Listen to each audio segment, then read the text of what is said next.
So இப்போ தமிழ் சினிமான்னு எடுத்துக்கிட்டா ஒரு சில நடிகர்கள் மட்டும்தான் எல்லா துறையிலும் வந்து உயரத்தில் இருப்பாங்க. அந்த வரிசையில் பார்த்தா டிஆர் வந்து கண்டிப்பாக இருப்பார். நான் அவரோட ஒரு 5 வருஷம் டிராவல் பண்ணியிருக்கேங்க. தினந்தோறும் அவரோட இருந்திருக்கேன். பல காமெடிகள் எங்களுக்குள்ள நடந்திருக்கு. பல முக்கிய முடிவுகளை அவர் எங்கிட்டே டிஸ்கஸ் பண்ணியிருக்கிறார். இப்போ திமுகலேருந்து வெளியில் வந்தவர் இப்போ 80 காலகட்டத்தில் வந்து ரஜினி, கமல் இவங்க வந்து நடிப்பில் வந்து உச்சத்தில் இருக்காங்க. இதே மாதிரி இசைக்குன்னு எடுத்துட்டா இளையராஜா. இதை தாண்டி அவரை தாண்டி வரவே முடியல அந்த காலகட்டத்தில்.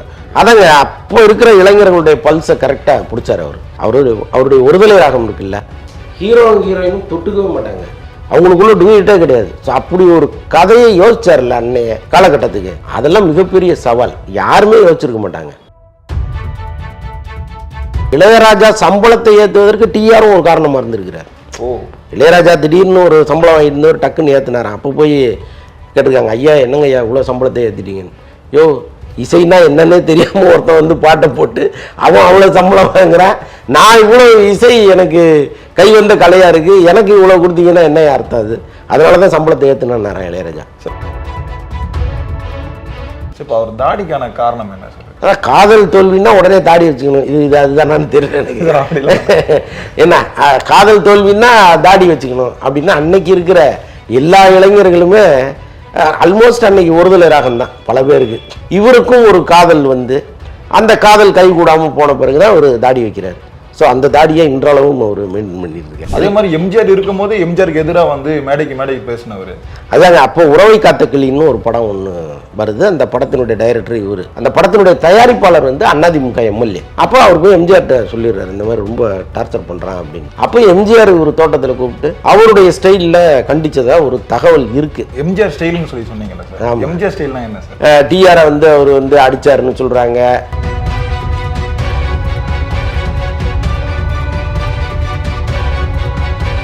மக்களே அன்பு வணக்கம். இன்னைக்கு நம்ம கூட வலைப்பை சந்திரன் சார் இருக்காரு. சார் வணக்கம். வணக்கம். எப்படி சார் இருக்கீங்க? சிறப்பாக இருக்கேன். ஸோ இப்போ தமிழ் சினிமான்னு எடுத்துக்கிட்டா ஒரு சில நடிகர்கள் மட்டும்தான் எல்லா துறையிலும் வந்து உயரத்தில் இருப்பாங்க.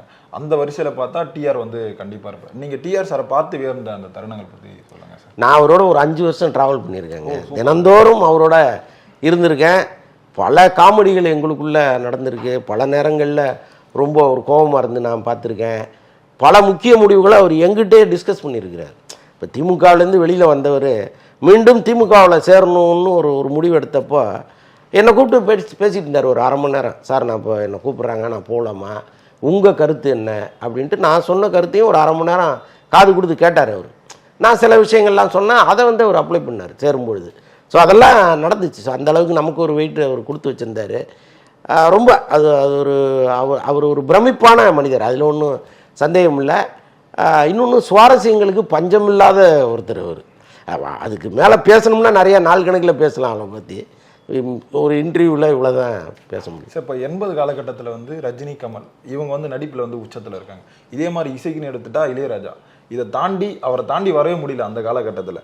அப்புறம் இப்போ டைரக்ஷனுக்கு எடுத்துட்டா அந்த டைமில் வந்து பாலச்சந்தர், மகேந்திரன் அவங்களாம் இருந்தாங்க. இதெல்லாம் தாண்டி இவர் எப்படி சார் இதெல்லாம் வந்தார் அந்த இடத்துக்கு? அதாங்க அப்போ இருக்கிற இளைஞர்களுடைய பல்ஸை கரெக்டாக பிடிச்சார் அவர். இன்னொன்று, நீங்கள் புது மாற்றத்தோடு ஒருத்தர் உள்ளே வந்தாருன்னா அவர் இந்த உலகம் கொண்டாட தவறுனதே கிடையாது. அவருடைய ஒருதலை ராகம் இருக்குல்ல, ஹீரோயினும் தொட்டுக்கவே மாட்டாங்க, அவங்களுக்குள்ள டூயிட்டே கிடையாது. ஸோ அப்படி ஒரு கதையை யோசிச்சார்ல அன்னைய காலகட்டத்துக்கு, அதெல்லாம் மிகப்பெரிய சவால். யாருமே யோசிச்சிருக்க மாட்டாங்க. அதை படமாக்க முன் வந்தவர் அவர் பெரிய மகான்னு தான் சொல்லணும். ஏன்னா ஒரு பேட்டர்ன் ஆஃப் ஃபிலிம் வந்து வெற்றி ஆகிட்டே இருக்குது, அது மாதிரி படங்கள் தான் ஓடிட்டு இருக்கு. அப்போ ஒருத்தர் வந்து ஹீரோயினும் சந்திச்சுக்க மாட்டாங்க, பேச மாட்டாங்க, அவங்களுக்குள்ள டூயட் கிடையாது அப்படின்னு ஒருத்தர் சொல்கிறாரு, ஒரு பொய்ட்டிக்காக ஒரு கதையை சொல்கிறாருன்னா அதை உள்வாங்கிக்கிற அளவுக்கு ஒருத்தருக்கு அறிவு இருக்கணும்ல. அந்த இடத்துல அவர் நின்னார் அந்த ப்ரொடியூசர் சார். ஆனால் இப்போ வரைக்கும் ஒரு பெரிய ஒரு சர்ச்சை போயிட்டு இருக்கு சார். ஒருதலை ராகம் படத்தை வந்து டி ராஜேந்தர் எடுக்கல, இப்ராஹிம் ஒருத்தர் எடுத்தாருன்னு சொல்லுவாங்களே சார். அதில் என்ன பஞ்சாயத்துன்னா, இப்ராஹிம் வந்து அந்த படத்தினுடைய தயாரிப்பாளர். அந்த படம் முடியும் பொழுது இவருக்கும் அவருக்கும் ஒரு மனசாபம் வந்துடுது. அப்போ என்ன பண்ணுறாங்கன்னா, நீ கிளம்பியான்னு சொல்லிட்டு அவரே கதை, திரைக்கதை, வசனம், டைரக்ஷன் எல்லாத்தையும் போட்டார் அவர் பேரை. ஸோ அதனால் இப்ராஹிம் வந்து இந்த படத்தினுடைய தயாரிப்பாளர் தானே தவிர அவர் வந்து இயக்குனர் கிடையாது. இயக்குனது டிஆர் தான். ஆனால் அடுத்த படம் வந்து சரியாக போகாதனால அவர் வந்து நான் தான் இந்த படத்தை எடுத்தேன்னு சொல்ல முடியல. வசந்த காலம் அதுக்கு அடுத்த படங்கள் வந்து ரயில் பயணங்கள். ஆமாம், அந்த படத்தை எடுத்துட்டு தான் இது நான் எடுத்த படம்னு சொல்லியிருப்பாரு சார். ஆமாம், உண்மைதான். அப்போது ஒருதலை ராகம் வந்த பிறகும் கூட அவருடைய படத்தை போய் அவரால் பார்க்க முடியல. ஏன்னா அவ்வளோ வறுமையில் அவர் இருந்தார். அதுக்கு டிக்கெட் வாங்கி உள்ளே போய் பார்க்க முடியாத சூழ்நிலையில் தான் அவர் இருந்தார். அப்போல்லாம் ராயப்பேட்டையில் சுவாகதம்னு ஒரு ஹோட்டல், அங்கே தான் வந்து அங்கே தான் ஒரு ரூம் இருந்துச்சு. சுவாகதம் ஹோட்டலில் வேம்புன்னு ஒரு சர்வர் இருந்தார். அவருடைய வீட்டில் கொண்டு போய் ஒரு தங்க வச்சுருந்தார். ராயப்பேட்டையிலே நடந்தே ஏவிஎம் ஸ்டுடியோக்குள்ளே வந்து வாய்ப்பு கேட்டுக்கிட்டு இருந்தவர் தான் டிஆர். ஸோ அதுமாரி அவருடைய சொந்த வாழ்க்கையில் நிறையா சிரமப்பட்டுருக்கிறார். இப்போ அவர் தாடிக்கான காரணம் என்ன சார்? அதான் காதல் தோல்வின்னா உடனே தாடி வச்சுக்கணும், இது அதுதானான்னு தெரியல எனக்கு. என்ன காதல் தோல்வின்னா தாடி வச்சுக்கணும் அப்படின்னா அன்னைக்கு இருக்கிற எல்லா இளைஞர்களுமே ஆல்மோஸ்ட் அன்னைக்கு ஒருதலை ராகம் தான் பல பேருக்கு. இன்றைக்கி வந்து ஈஸியாக லவ்வை சொல்லிட முடியுது, ஒரு எஸ்எம்எஸில் சொல்லிட முடியுது, ஒரு வாட்ஸ்அப் தகவலாக போட்டுற முடியுது. ஆனால் அன்னைக்கு அதெல்லாம் ஒன்றுமே கிடையாது. ஒரு பொண்ணோட பேரை தெரிஞ்சுக்கிறதுக்கே 2 வருஷம் 3 வருஷம்லாம் ஆகும். பின்னாடியே அலையணும், அலைஞ்சு கடைசியில் அந்த பொண்ணு திரும்பி பார்த்ததுன்னா அதுவே மிகப்பெரிய வரமாக இருக்கும். ஸோ அப்படிப்பட்ட காலகட்டத்தில் இவருக்கும் ஒரு காதல் வந்து அந்த காதல் கைகூடாமல் போன பிறகு தான் அவர் தாடி வைக்கிறார்.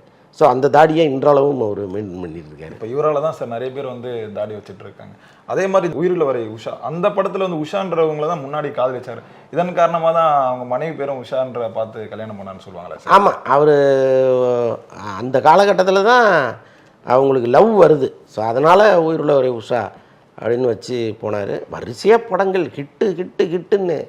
அப்போ எங்கே திரும்பினாலும் இளையராஜா பாட்டு தான் கேட்டுட்ருக்கோம். திடீர்னு ஒரு உள்ளே வந்து எங்கே போனாலும் டிஆர் பாட்டு தான் கேட்டுச்சு. இளையராஜா சம்பளத்தை ஏற்றுவதற்கு டிஆரும் ஒரு காரணமாக இருந்திருக்கிறார். இளையராஜா திடீர்னு ஒரு சம்பளம் வாங்கிட்டு ஒரு டக்குன்னு ஏற்றுனார். அப்போ போய் கேட்டிருக்காங்க, ஐயா என்னங்க ஐயா இவ்வளோ சம்பளத்தை ஏற்றிட்டீங்கன்னு. யோ இசைன்னா என்னன்னே தெரியாமல் ஒருத்தன் வந்து பாட்டை போட்டு அவன் அவ்வளோ சம்பளம் வாங்குறான், நான் இவ்வளோ இசை எனக்கு கை வந்த கலையாக இருக்குது, எனக்கு இவ்வளோ கொடுத்தீங்கன்னா என்ன அர்த்தம்? அது அதனால தான் சம்பளத்தை ஏற்றுனார் இளையராஜா. சார் இப்போ இவரோட படங்கள் எல்லாமே 9ல் முடிகிற மாதிரி இருப்பாரு சார். இதுக்கு காரணம் என்ன சார்? அது நியூமராலஜி தானா? அவரு பயங்கர சென்டிமெண்ட்டுங்க. அவர் எனக்கெல்லாம் வந்து பல நேரங்களில் ஆச்சரியமாக இருக்கும், இப்படி ஒரு சென்டிமெண்ட்டா அப்படின்னு. இந்த பஞ்சாங்கத்தில் இந்த ஓரைன்லாம் வரும், குரு ஓரை சுக்கிர ஓரைன்லாம் வரும், அதெல்லாம் பார்ப்பார் அவர். பொதுவாக நல்ல நேரம் கெட்ட நேரம் பார்ப்பாங்க, மற்ற வேலைகளை பார்க்க போயிடுவாங்க. இவர் இந்த குரு ஓரை சுக்கிர ஓரைன்னு பார்ப்பார். அப்புறம் சந்திராஷ்டமம்னு ஒன்று வரும், நீங்கள் ராசி பலனை பார்த்தீங்கன்னா தெரியும். இன்றைக்கி சந்திராஷ்டமம், கொஞ்சம் கவனமாக இருங்கன்ட்டு. ஒரு நாள் நான் போகிறேன், ஏதோ முதல் நாள் அவர் ரூமில் என்னமோ வச்சிட்டோம். அதை மறுநாள் வந்து எடுக்கிறதுக்காக நான் கதவை திறந்து டக்குன்னு உள்ளே போகிறேன். யாருதுன்னு ஒரு குரல் கேட்குது. ஒரே இருட்டு ரூமு, குரல் மட்டும் கேட்குது, யாருது அப்படின்ட்டு. என்னடா இவர் குரல் கேட்குதுன்ட்டு, நான் தானே அப்படின்னேன். அப்படியா, சரி சரி, ஒன்றும் இல்லை, சந்திராஷ்டமம் அதான் லைட்லாம் நிறுத்திட்டு உட்காந்துருக்கேன்ற. இருட்டிலே உட்காந்துருக்காருங்க லைட்டை நிறுத்தி ரூம் உள்ள. அப்படி வந்து ஒரு சென்டிமெண்ட்டு அவருக்குள்ளே உண்டு. அவர் வந்து 9ஆம் நம்பரில் பேர் வைக்கிறது ஒரு பெரிய ஆச்சரியமா அதுதான். சரி, இப்போ சினிமா தாண்டி அரசியல், எல்லாருமே வந்து சினிமாவில் வந்து ரஜினி கமலை தாண்டி வர முடியாதுன்னு சொல்லுவாங்க. அதே மாதிரி அரசியலுக்கு எடுத்துட்டா ஜெயலலிதா கலைஞர் தான். இவங்க இருக்கும் போதே அரசியலுக்கு வந்த ஒரு நபர்னா அது டி ராஜேந்தர் தான் சார். எப்படி சார் அந்த தைரியம் வந்து அவருக்கு அப்போதுலேருந்து? அதே மாதிரி எம்ஜிஆர் இருக்கும் போதே எம்ஜிஆருக்கு எதிராக வந்து மேடைக்கு பேசினவர். அதாங்க, அப்போ உறவை காத்த கிளின்னு ஒரு படம் ஒன்று வருது. அந்த படத்தினுடைய டைரக்டர் இவர். அந்த படத்தினுடைய தயாரிப்பாளர் வந்து அதிமுக எம்எல்ஏ, அவர் பேர் ரத்னமன் தெரியல, ஞாபகம் இல்லை எனக்கு. அப்போ இவர் என்ன பண்ணுறாரு, ஒரு சாங்குக்கு 2 லாரி பூ வேணும்னு கேட்குறாரு. ப்ரொடியூசர் வந்து அது என்ன 2 லாரி பூ கேட்குற நீ, அவ்வளோலாம் கொடுக்க முடியாது அப்படின்னு இவர் சொல்ல. அன்றைக்கி ஒரு மார்க்கெட்டில் பெரிய இடத்துல இருக்கார் டிஆர். இவர் உடனே அந்த ஷூட்டிங்கே எடுக்க முடியாதுன்னு சொல்லி ஒரே தகராறு நடக்குது. அப்போ அவர் போய் எம்ஜிஆர்கிட்ட சொல்லிடுறாரு, இந்த மாதிரி ரொம்ப டார்ச்சர் பண்ணுறான் அப்படின்ட்டு. அப்போ எம்ஜிஆர் ஒரு தோட்டத்தில் கூப்பிட்டு அவருடைய ஸ்டைலில் கண்டித்ததாக ஒரு தகவல் இருக்குது. அப்போ இவர் வந்து பயங்கர டென்ஷன் ஆகி, அப்போ எம்ஜிஆர் இதெல்லாம் ஒன்றுமே பண்ண முடியாது, அவர் தானே அன்றைக்கி என்ன நினச்சாரோ அது நடக்கும். அப்போ இவர் வந்து கலைஞரை பார்க்குறதுக்காக கலைஞருக்கு ஒரு அப்பாயின்மெண்ட் கொடுக்குறாங்க. அடுத்து என்ன ஒரு பாதுகாப்பு வேணுமே, போய் இந்த விஷயத்தை கலைஞர்கிட்ட சொன்னால் அவரும் ஒரு பாதுகாப்பாக இருப்பார், ஏன்னா ஒரு தொடர்ந்து இண்டஸ்ட்ரியில் இருக்கணும். அப்போ எதிரிக்கு எதிரி நண்பன்லாம் சொல்லுவாங்கள்ல. ஸோ அந்த மாதிரி இவர் அங்கே போயிடலான்ட்டு போகும்பொழுது கலைஞர் வந்து ஒரு மீட்டிங்கில் பேசிகிட்டு இருக்கார். எப்போவுமே என்ன பண்ணுவாங்கன்னா, டிஆர்லாம் இன்றைக்கி கொடி கட்டி பறக்கிறாரு. டிஆரில் மக்களுக்கு தெரிந்த பிரபலங்கள் இன்னொரு பிரபலத்தை பார்க்க போகும்பொழுது இந்த மாதிரி மீட்டிங்கில் இருந்தாங்கன்னா காருக்குள்ளேயே உட்காந்துருப்பாங்க. அவர் மீட்டிங்கில் பேசி முடித்த பிறகு தான் போய் பார்ப்பாங்க. இதுதான் பண்பு. இவர் என்ன பண்ணிட்டாரு, கலைஞர் பேசும்போதே கூட்டத்தில் இறங்கி அவரை பார்க்க போக ஆரம்பிச்சிட்டாரு. பெரிய சலசலப்பாகி போச்சு. டிஆர்னு ஒரே சலசலப்பாகி கூட்டம்லாம் கொலாப்ஸ் ஆகி கலைஞர் பேச்சை எவனுமே கேட்காம இவரை பார்க்க ஆரம்பிச்சிட்டாங்க. அதில் கலைஞர் பயங்கர டென்ஷன் ஆகிட்டார். அப்போது டக்குன்னு என்ன பண்ணிட்டாங்க, கலைஞர் கோபமாக இருக்காருங்கிறத தெரிஞ்சுக்கிட்டு என்ன பண்ணிட்டாங்க, டிஆர்ட்ட தலைவர் பயங்கர கோபமாக இருக்கார், டக்குன்னு போய் நீங்கள் காலில் வந்து ஆசீர்வாதம் வாங்கிடணுன்னு மேடையில் போய் காலை தொட்டு கும்பிட்றாரு, கட்சியில் சேர்த்துட்டாங்க. அவ்வளோதான். அப்படி சேர்ந்தவர் தான் அவர். அரசியலுக்குள்ளே வந்தது அப்படி வந்தது தான். எம்ஜிஆர் ஸ்டைல்னு சொல்லி சொன்னீங்கல்ல சார், எம்ஜிஆர் ஸ்டைல்னா என்ன சார் அது? இல்லை, அதை நம்ம வெளிப்படையாக சொல்ல முடியாது, ஏன்னா நம்ம பார்க்கல.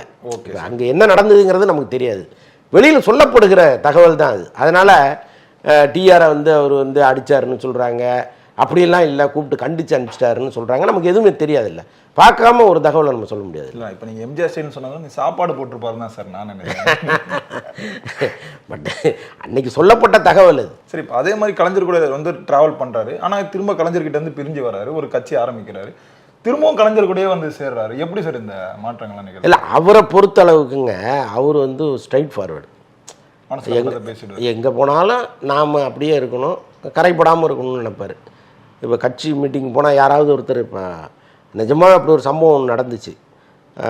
இதில் நார்த் மெட்ராஸில் வெள்ளம் வந்துருச்சு. அப்போ இவர் எங்கள் எம்எல்ஏவாக இருந்தார் பூங்கா நகரில். அப்போ வேட்டியை மடிச்சுக்கிட்டு வெள்ளத்தில் இறங்கிட்டார். இறங்கி அந்த நிவாரண பணிகள்லாம் பார்த்துக்கிட்டு இருக்காரு. அதே பூங்கா நகர் தொகுதியில் வட்ட செயலாளர்லாம் இருப்பாங்கல்ல, அதில் ஒருத்தர் வந்து வாட்டர் பாட்டில் எடுத்துகிட்டு போயிருந்தோன்னே, டேய் இந்த வாட்டர் பாட்டிலை எங்கிட்ட கொடுத்துட்டு நீ ஏகப்பட்ட கணக்கு எழுதி காசு சம்பாதிக்கிறதுக்கா, போப்போ எனக்கு அதெல்லாம் வேணாம், கார்லேயே தண்ணி வச்சுருக்கேன்லாம் இவர் பேச அவர் ஒரு மாதிரி ஆகிட்டார். இந்த மாதிரி இந்த தொண்டர்கள் நமக்கானவர்கள்ங்கிற எண்ணத்தை அவர் மண்டையில் ஏற்றிக்காமல், நான் ரொம்ப ஸ்ட்ரைட் ஃபார்வேர்டுங்கிறத சொல்கிறதுலேயே ரொம்ப குறியாக இருப்பார் எப்போவுமே. அவர் என்னால் தான் அவர், நான் தான் அவருக்கு லைஃப் கொடுத்தேங்கிற மாதிரி பேசுவார் அவர். ஸோ இதெல்லாம் சேர்ந்து ஒரு எரிச்சலை வந்து கட்சி தலைமைக்கு ஏற்படுத்தியிருந்துச்சு. அப்புறம் வந்து சட்டமன்றத்திலேயே இவர் எதிர்கட்சி மாதிரிலாம் பேச ஆரம்பிச்சிட்டார். இவர் ஆளுங்கட்சி எம்எல்ஏ, ஆனால் எதிர்கட்சி மாதிரி ஒரே குறைகளாக சொல்கிறது, இதெல்லாம் வந்து தலைமைக்கு பிடிக்காமல் ஆட்டோமேட்டிக்காக இவர் வெளியில் போகிற மாதிரி ஏற்பாடு பண்ணிட்டாங்க, வந்துட்டார். ஆனால் அவங்க சொன்ன காரணம் தான் ரொம்பவே புதுசாக இருந்தது சார். உறுப்பினர் சேர்க்கை வந்து உறுப்பினர் கார்டை வந்து புதுப்பிக்கல அப்படின்னு சொல்லிட்டு நீக்கியிருப்பாங்க. இல்லை, காரணம் அவங்களுக்கு 1000 வேணும், அதில் ஏதோ ஒரு காரணம் கிடைச்சதுன்னா அடிச்சு விட்ருவாங்க, அவ்வளோதான். பிடிக்கலன்னா பிடிக்கல தானே. இப்போ அதே மாதிரி ஜெயலலிதாவும் இவரை கூப்பிட்டுருக்காங்க, ஆனால் இவர் வந்து ஜாயின் பண்ணவே இல்லைன்னு சொல்லியிருப்பாங்க சார். இல்லை, இவரெல்லாம் அவங்க கூடலாம் இருக்கவே முடியாதுங்க. இவருடைய கேரக்டருக்கெல்லாம் இப்போ அவங்க பொத்துன்னு காலில் விழுந்து எல்லாருமே ஆல்மோஸ்ட் தரையில் தானே கிடந்தாங்க. ஸோ அந்த மாதிரி ஒரு காலத்துலையும் இவர் இருக்க மாட்டார். இவர் வந்து இவருக்கான கம்பீரத்தை இவர் எங்கேயுமே விட்டு கொடுக்க மாட்டார். ஸோ அதனால் வந்து இவரெல்லாம் இங்கே ஒரு நாள் கூட இருந்துக்க மாட்டார் போனால் கூட. சரி, இப்போ முன்னாடி இருந்த சினிமா ரசிகர்கள் டிஆர் எப்படி தெரியும்னா ஒரு டேரக்டராக தெரியும், ஒரு நடிகராக தெரியும். இப்போ இருக்க இந்த சினிமா ரசிகர்கள் எப்படி தெரியும்னா டிஆர் வந்து எஸ்டிஆரோட அப்பா அப்படின்ற ஒரு தோரணையில் மட்டும் தான் தெரியும். அவருடைய மீம்ஸ் அதை வச்சு தான் அவருக்கு வந்து அதிகமாகவே டிஆர் வந்து யாருன்னு தெரியும். இப்போது விஜய் சாரை வந்து பேசியிருப்பார் சார் ஒரு இடத்துல, மனசில் பட்டதை பேசுகிறாரு. ஆமாம், கண்டிப்பாக எல்லா இடங்கள்லேயும் அவருடைய வாய் தான் அவருக்கு ப்ளஸ்ஸாகவும் இருந்திருக்கு, அதே வாய் தான் அவருக்கு மைனஸாகவும் இருந்திருக்கு. குழந்தை நட்சத்திரமாகவே அப்போவே கொண்டு வந்துட்டார். அவர் நடித்த படமெல்லாம், குழந்தையாக நடித்து அவர் நடித்த படமெல்லாம் மிகப்பெரிய ஹிட்டு, எல்லாமே வெள்ளி விழா படங்களாக ஓடிச்சு. அப்போ கூட எனக்கு நல்ல ஞாபகம் இருக்குது, மன்சூர் அலிகான் வந்து ஒரு படத்தில் நடித்தார். அப்போ சிம்பு வந்து ஒரு 8 வயசு பையன், சிம்பு உதச்சி மன்சூர் அலிகான் வந்து ஒரு 10 பல்ட்டி அடித்து விடுற மாதிரி இருந்துச்சு. அப்போ மன்சூர் அலிகான் சொன்னார், ஏங்க ஒரு சின்ன பையன் அவன் அடித்து நான் போய் இப்படி விடுறதுன்னா ஜனங்க சிரிக்க மாட்டாங்களாங்க, ஒரு நியாயம் வேணாமாங்கன்ட்டு டிஆர்ட்ட அவ்வளோ ஃபைட் பண்ணிட்டு இருந்தார், நடிக்க மாட்டேன்னு சொல்லி.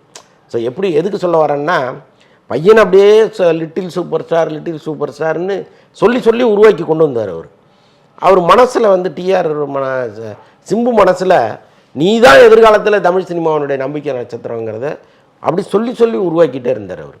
அதுவும் இன்னைக்கு இவர் இவ்வளோ பெரிய இடத்துக்கு வரத்துக்கு பெரிய காரணம்.